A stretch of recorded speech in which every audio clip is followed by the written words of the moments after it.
Good morning, respected principal sir, teacher, and my dear brother and sister. My name is Anmol from 11th A class.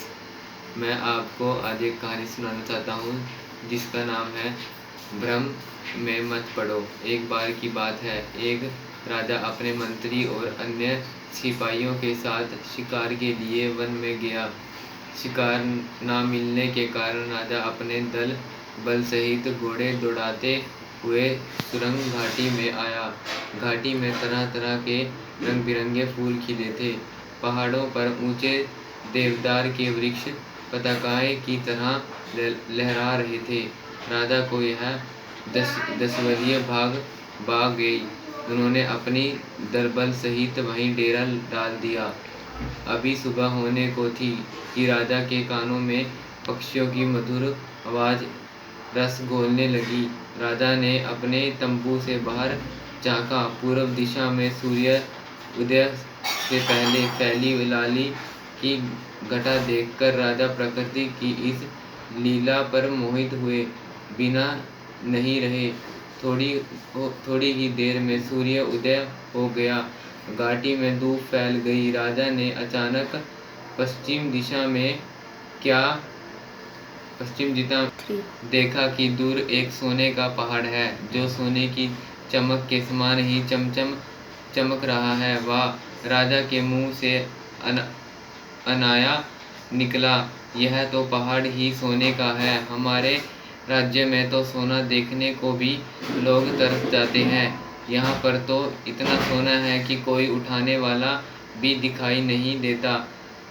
ऐसा सोचकर राजा ने अपने मंत्री और अन्य सिपाहियों को बुलाकर सोने का पहाड़ दिखाया और उन्हें आदेश दिया कि जितना ज़्यादा हो उतना सोना घोड़े पर लाद अपने राज्य को लौट चले। मंत्री ने भी सोने का पहाड़ देखा किंतु उसे विश्वास नहीं हुआ। वह अपनी शंका राजा को बताना चाहता था किंतु राजा के स्वर्ण प्रति के उत्साह को देखकर कुछ बोलने का उसका साहस नहीं हुआ। राजा आगे आगे घोड़े पर सवार होकर चला। उसके पीछे मंत्री और अन्य सैनिक अपने अपने घोड़े पर चले। कुछ देर घोड़े दौड़ने के बाद जल्द ही वे पहाड़ की तलहटी में आ गए। वह पहाड़ भी दूसरे पहाड़ों जैसा था, कोई नई बात नहीं थी। राजा ने कहा, सब लोग घोड़े सहित पहाड़ पर चढ़ चलो, सोना ऊपर है। मैंने पहाड़ की चोटी सोने की देखी है।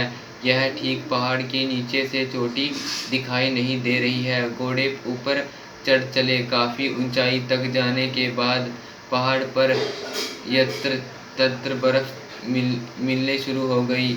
यह आकर छोड़े। घोड़े ने ऊपर चढ़ने से इनकार कर दिया। राजा ने सभी घोड़ों को वहीं छोड़ने का आदेश दिया। फिर वे लोग पैदल ही ऊपर चढ़ने लगे। ऊपर पहाड़ पर बर्फ ही बर्फ थी।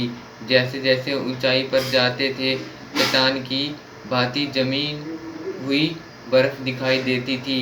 राजा अपने आदमियों के साथ पहाड़ की चोटी पर पहुंच गया। सोने का नामोनिशान न था। चारों ओर बर्फ देखकर राजा निराश हो गया। तब मंत्री ने समझाया, महाराज, मुझे तो पहले ही शंका थी किंतु आपका उत्साह देख मैं कुछ बोला नहीं। कहीं सोने का भी पहाड़ होता है। वह तो बर्फ पर सूर्य की रोशनी गिरकर प्रतिबिंबित हो रही थी। इसी चमक को आप सोना समझ बैठे। राजा ने मंत्री की बात सुनी। उसे समझ आ गया कि सोने के पहाड़ नहीं होते। धन्यवाद।